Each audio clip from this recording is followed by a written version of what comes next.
इस सृष्टि पे सबसे पहला जो जीव था ना वो अमीबा था, है ना। तो अमीबा जो है वो जीव है पहला, आधा पुरुष आधा स्त्री। जैसे अर्धनारीश्वर का आप रूप देखोगे, आधा स्त्री आधा पुरुष। या मुझे आप देखो या अपने आप को देखो, मेरे में आधा जो हिस्सा है मेरी माँ का, आधा हिस्सा मेरे पिता का, आधा आधा। मैं पूरा नहीं हूँ, आधा मेरे में स्त्रीण है, आधा पुरुष है ना। मैं पूरा पुरुष और पूरा स्त्री हो नहीं सकता। आधे आप पिता से हो, आधे माता से हो। तो अमीबा था। तो फिर एक समय आया वो टूटे, वो अलग हो गए। तो जो टूटा वो जो हिस्सा था, अब स्त्री जो है वो टूटा हुआ हिस्सा खोज रही है। आज तक जो हम पजल बनाते हैं ना कि कोई हिस्सा जुड़ जाए, तो स्त्री जो है वो अपना आधा टूटा हुआ हिस्सा खोज रही है, और पुरुष भी अपना आधा टूटा हुआ हिस्सा जो स्त्री का था, उसको प्रेम करने के लिए कहीं जाना नहीं था, साथ थे, जुड़े हुए थे। अब वो प्रेम करने के लिए वो उस आधे हिस्से को खोज रही है। अब ये खोज आज तक जारी है, आज तक चल रहा है। तो अब होता क्या है कि मनुष्य है वो, मनुष्य की जो जीवन की जो दशाएं हो, 3 तरह की अवस्थाएं होती हैं ना। शरीर पर जीता है, मन पर जीता है, और एक आत्मा तल पर जीता है, आत्मा के तल पर। तो जब कोई स्त्री किसी से प्रेम में पड़ती है, किसी पुरुष को देखी, पसंद आ गया, एक नज़र में झलक मिला, प्रेम हुआ, शरीर के तल पर मिले, दोनों जुड़े, आधा पुरुष आधा आधा दोनों जुड़े, एक हुए, शरीर का तल से रस खत्म हो गया, दोनों एक दूसरे से परिचित हुए और रस गया। आकर्षण अचानक आप पाओगे, आकर्षण था ही बस शरीर को लेकर। जैसे ही शरीर को एक दूसरे को पाया, आकर्षण चला गया। एक ये तल हुआ। एक होता है मन, कि मेरी भी विवाह हो गया, मेरी शादी हो गई है, लेकिन मन कभी किसी को देख रहा है, आप किसी को देख रहे हैं। मन कहते हैं कि लोग कहते हैं तथाकथित मन चंचल है। वो स्त्री को देखकर प्रेम आ गया, उसके प्रति आकर्षण आया, उसको पाने की इच्छा हुई, लालसा हुई। जैसे आप गाड़ी को देखते हो कि बड़ी बहुत महंगा गाड़ी है, आपके अंदर एक रेखा खींचती है पाने की लालसा। तो वो स्थिति में भी आप जब कोई स्त्री किसी पुरुष को पाती है, या कोई पुरुष किसी स्त्री को पाता है, पाए, और जब पाओगे तो पता चला कुछ मिला नहीं। जैसे आपने सोचा कि कभी महिंद्रा खरीदूं या ऑल्टो खरीदूं या कोई भी गाड़ी खरीदूं, आप जब आपने खरीदने का जब प्रोसेस में जब आपके विचार आए होंगे, तो आपके अंदर बहुत कौतुक, एक अलग तरंग का जन्म रहा होगा। लेकिन अचानक जिस दिन आपने खरीद कर लाया, सब कुछ ख़त्म हो, कुछ सारी नहीं मिला, कुछ पाया नहीं, लगा क्या किया मैंने। और एक होता है आत्मा के तल पर, शरीर के तल पर नहीं, न मन के तल पर, वो आत्मा के तल पर जुड़ाव होता है। जब कोई स्त्री किसी पुरुष से मिलती है और पहली बार उसके हृदय चक्र में जो ऊर्जा का जन्म होता है, प्रेम ऐसे नहीं होता है। जब आत्मा के तल पर जब पुरुष और स्त्री मिलते हैं, तो आपका जो चक्र है, उसके आपके हृदय चक्र में असीम ऊर्जा का जन्म होता है, बहुत घनी ऊर्जा का जन्म होता है। और जब वो ऊर्जा का जन्म होता है, तो पहली बार आपके और उसके बीच और प्रेम, एक सामंजस्य का जन्म होता है। तो वो प्रेम जो है, आत्मीय तल पर जब प्रेम होता है, तो वो स्त्री पुरुष से उतना ही प्रेम करती है कि कोई जितना वो प्रेम ईश्वर से या परमात्मा से या परमेश्वर से करती है, और वो पुरुष उस स्त्री से उतना ही प्रेम करता है जितना वो देवी से या भैरवी से या भगवती से। उस पवित्रतम तल पर जाकर वो मिलते हैं, हर प्रेम में पड़ते हैं। अब जो स्त्री अपने पति से प्रेम नहीं की है, उसके हृदय चक्र में वो उसकी ऊर्जा का जन्म नहीं हुआ है, और उस पुरुष से अगर उसकी संतानें भी होंगी, तो उससे प्रेम नहीं कर पाएगी, कभी नहीं कर पाएगी। ये शायद आपको सुनकर अजीब लगे, लेकिन ये सच है। अब मान आपको किसी स्त्री ने प्रेम किया उस आत्मीय तल पर, अब आपके बचपन को देख नहीं पाई, है ना। आपका जो बर्थ हुआ, फिर आपका बचपन लौट आया, अब आपके बचपन को जी रही है ना, आपके बचपन को वो जी रही है, फिर से लौट आया है वरद, वो बचपना लौटा है ना। कोई बेटी जब जन्म लेती है तो जिस स्त्री से आप प्रेम करते हो आत्मीय तल पर, तो उस स्त्री का तो बचपन आपने नहीं जिया ना, वो बचपन फिर से लौटाया, वो फिर से वो कुमारापन, वो ओस की बूंदों की तरह पवित्रता फिर से लौट कर आया है। वो प्रकृति आपको देती है कि उस पल को जीने के लिए, उसके बचपना को, उसकी ओस की बूंद की तरह पवित्रता को जीने के लिए ही तब को वो परमात्मा ने वो अवसर या मौका देते हैं। लेकिन जब आपके आपका जब हृदय में ऊर्जा का जन्म नहीं होगा, तब फिर आपकी दृष्टि वैसे कभी बन नहीं पाएगी कि आप उसके बचपन को वैसे जी पाओ, अपने पति को या अपने पत्नी के उस बचपन को आनंद से देख पाओ, जी पाओ। वो कभी आपके अंदर वो कहीं हो नहीं पाएगा। कारण है क्योंकि आपका जन्म, आपका प्रेम जो है वो आत्मा के तल पर हुआ ही नहीं, आपके हृदय में वो ऊर्जा भरी नहीं, वो उतना पुकार हुआ नहीं आपके प्रेम में कि आप अपने बेटे या बेटी के बचपने को, अपनी पत्नी या पति के बचपना को फिर से देख पाओ। कोई नया पौधा, पेड़ पौधा जब छोटे छोटे होते हैं, वो क्या है, उसका ही रिबर्थ है। आपका बच्चा क्या है, वो रिबर्थ है आपका, फिर से जन्म हुआ है, फिर से वो बचपना आया, फिर से वो कुमारापन, फिर से पवित्रता फिर से लौट आया है। अब आपसे अगर आपकी पत्नी प्रेम नहीं करती है तो उस बच्चे से भी जो भी प्रेम होगा वो आपका सिर्फ एक भाव है, वो बस साथ रहने के कारण एक मोह का जन्म हो गया है, वो प्रेम नहीं है। तो चूँकि स्त्रियाँ बायस हो गई, इसलिए भी बायस हो गई हैं क्योंकि उनका हमारा जो सारा जो प्रोसेस है ना, हमारा जो आज का जो प्रोसेस है वो यांत्रिक है। वो मनुष्य जो है वो यांत्रिक नहीं है, वो आत्मीय है, हम आत्मीय हैं। तो इस स्त्री और पुरुष को यांत्रिक बनाया गया, यंत्र की तरह वो काम कर रहे हैं, यंत्र की तरह वो जीवन को जी रहे हैं। तो कभी भी अब स्त्री जो है पुरुष को उस तरह से प्रेम नहीं कर पाती है कि उसके भीतर कभी ऊर्जा का जन्म ही नहीं हो पाया। वो एक प्रोसेस है।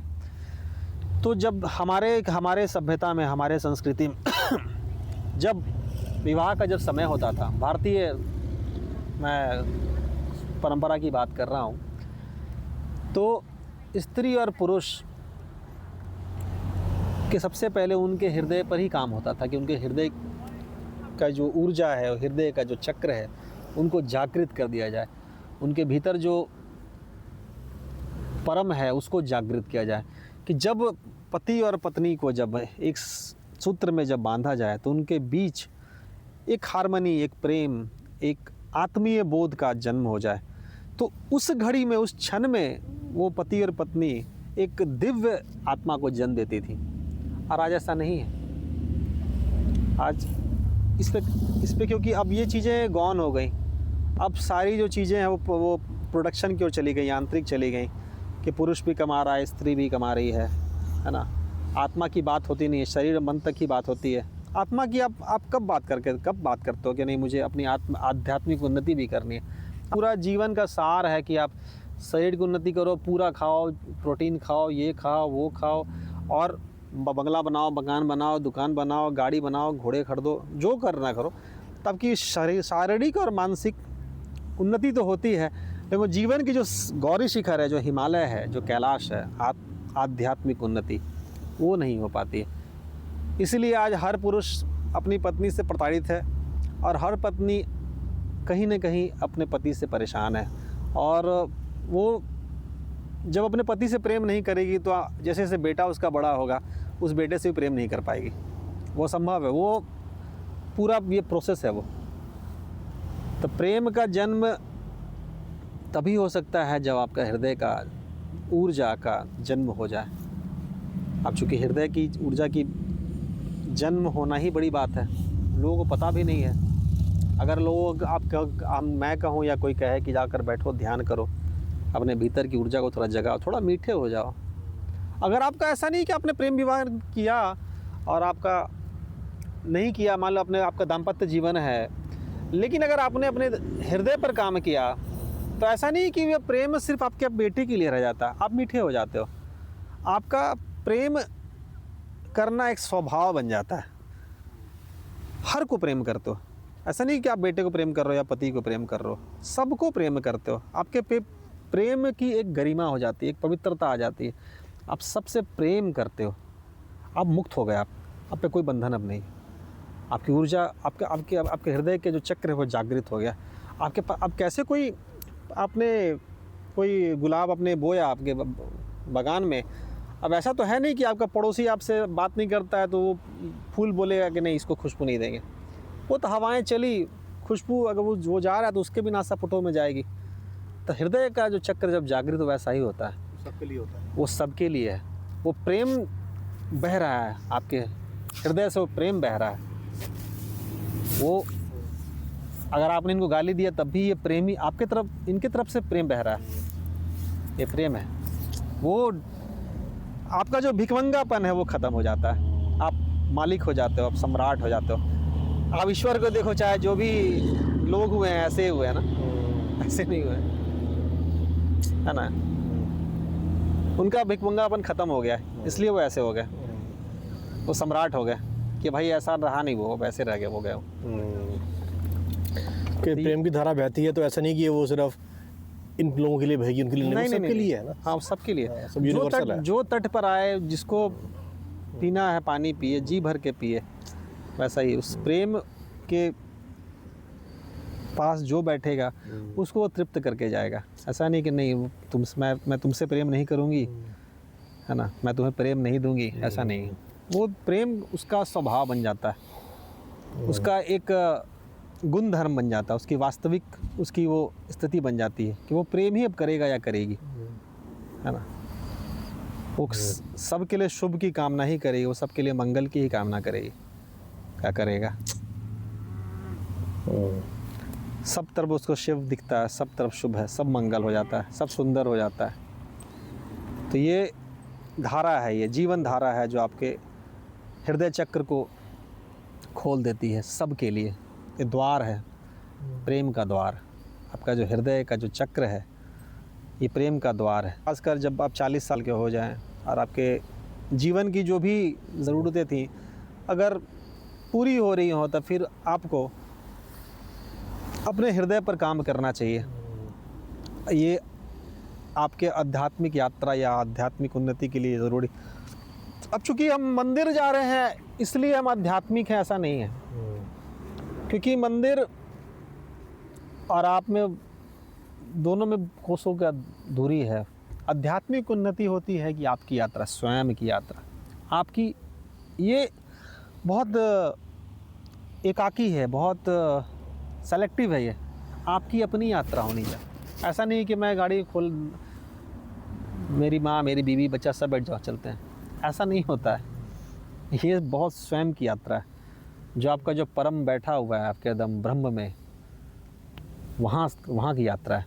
तो आपको स्वयं करना होगा, खुद आपको अपना पग बढ़ाना होगा, स्टेप लेना होगा।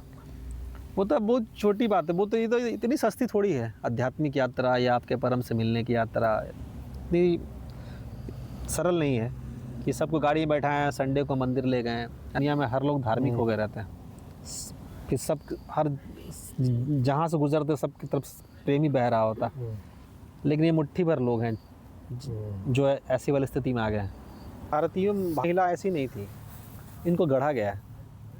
भारत की महिला जो भवानी है, जगदम्बा है, हर रोल में है वो। जब वो युद्ध कर रही हैं तो वो अलग रूप में है वो। जब वो पति के लिए, बच्चों के लिए भोजन बना रही हैं तो वो अन्नपूर्णा में ही है वो, है ना। इतनी फ्लेक्सिबिलिटी माताएं कर सकती हैं क्योंकि प्रकृति है वो, है ना। जीवन का पूरा सार है, पुरुष नहीं कर सकता है। पुरुष अधूरा है, उसका जो क्रोमोसोम है अधूरा है, वो एक्स और वाई है। वो स्त्री जो है पूरा है, संपूर्ण है। कभी कोई पुरुष को देखे हो कि कोई स्त्री को कि कोई रसोईया बन गई हो या पेंटर बन गई हो या चित्रकार बन गई हो, नहीं होती। क्योंकि वो जीता जागता तस्वीर पैदा कर देती है। पत्थर का मूर्ति नहीं, भगवान पैदा कर देती है, राम और कृष्ण पैदा कर देती है ना। तो वो भारतीय परंपरा की महिलाएं ऐसी थी, वो सब कुछ कर सकती हैं, पुरुष नहीं कर सकता। पुरुष बहुत संकुचित है, बहुत उसका जो दायरा है बहुत छोटा है, बहुत छोटा है वो नहीं कर सकता उतना, वो शक्तिशाली भी नहीं है। जब घर की माताएं अगर 20 साल से किसी रोग से परेशान हैं और पिता अगर उसी रोग से आ गए तब माताएं 20 साल तक जी लेती हैं, बाप 2 साल में ख़त्म हो जाता है ना। पुरुष रेसिस्ट नहीं कर पाता है, ये तृण है, पूरा शक्ति है। अब चूँकि ये भारत में क्या हुआ कि जैसे बाहर में दुनिया में भी क्या हुआ है, जैसे पश्चिम में अब के इस तृण को ये खराब उन्होंने पोर्ट्रेट कर दिया है कि भाई स्त्री तत्व जो भारत में होता है वो दबी कुचली महिलाएं होता। उन्होंने कभी रानी लक्ष्मीबाई नहीं देखा, माँ जगदम्बा नहीं देखा, कर्णावती नहीं देखा, दुर्गावती नहीं देखा, है ना, जो बच्चे को बांध कर वो तलवार चला रही हैं। ऐसी माताएं का कल्पना भी इनके जीवन में नहीं होगा, है ना। इतनी डाइवर्सिटी, इतनी विविधता भारतीय माताओं में ही, बाहर के लोगों को ये चीज़ें अटपटी लगी, नहीं पचा उनको। तो कुछ अब ऐसी माताओं को तैयार करना है जो देखने में भारतीय लगे लेकिन उनका जो रहन सहन, सोच विचार वो पश्चिमी माताओं की तरह हो, set up and keep quiet की तरह। तो स्त्री का जो शक्ति है वो असीमित है वो। अब आप देखो कि प्रभु राम ने रावण को मारा, सबसे कमज़ोर भाई था। फिर अहिरावण को हनुमान जी ने मारा, रावण से शक्तिशाली था। और सहानंद को मारा माता सीता ने मारा, जो सबसे शक्तिशाली, जो अतल लोक में रहता था, जो सबसे शक्तिशाली था तीनों भाइयों में, उसको माता सीता ने मारा, है ना। तो माताओं की शक्ति, प्रकृति ये असीमित है। जब तक अब प्रकृति है, जब तक वो अपने सीमा में है तब यहाँ घूम रहे हैं, लेकिन जिस दिन वो सीमा पार करती है, सुनामी आता है, उस दिन सब खत्म हो जाता है। तृण चरित्र बिल्कुल वैसा ही है। अब चूँकि अभी भारत के महिलाओं को थोड़ा सा गढ़ा जा रहा है, पश्चिम की तरह बनाया जा रहा है कि थोड़ा सा सेटअप कोई क्वाइट सहना नहीं है ना। मैं जाता था बस पे, कभी कभी जाता था तब कोई पुरुष आता था, या फिर कभी ट्रेन स्टेशन गया, देखा कि टिकट कटा रहे हैं, कोई माँ कोई बहनें आई, उनको आगे लगा दिया। इससे ज़्यादा बेइज्जती क्या हो सकती है कि आपको वो कमज़ोर समझ के ही आपको आगे लगाया लाइन में। कोई आया खड़े होकर सीट दे दिया, आपको लगा आप तो गदगद हो गई कि गजब, लेकिन आपको बेइज्जती कर गया वो, आपको बता गया कि आप कमज़ोर है इसीलिए आपको दिए बैठने के लिए। जब कई बार होटल वगैरह में जाओ तो पुरुष होता है, स्त्री के लिए डोर खोलता है, क्यों खोलो ना, वो खुद भी खोल सकती है। आप देखो कि माँ दुर्गा शेर में बैठी हुई है ना, पालथी मार कर। उस माँ दुर्गा के ही अंश हैं भारतीय महिलाएं, है ना, जो शेर में बैठी हुई मिलती हैं। कोई पुरुष नहीं बैठ सकता शेर पर।